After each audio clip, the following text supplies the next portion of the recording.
Le terrorisme en Afrique, la question est plus que jamais d'actualité.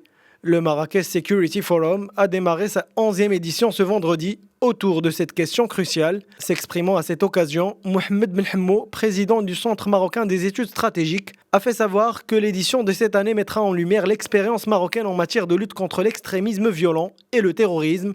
Le modèle marocain est présenté. C'est une stratégie globale et c'est une stratégie qui, bien sûr, aujourd'hui donc a montré son efficacité. Elle a montré aussi qu'elle a pu apporter des réponses à la question de la radicalisation et celle du terrorisme.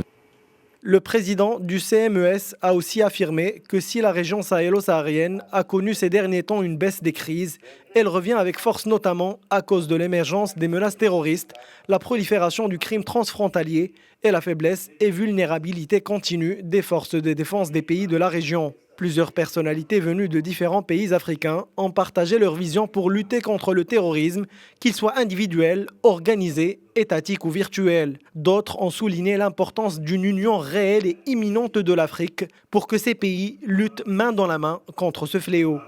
Il faut que l'intégration africaine soit effective.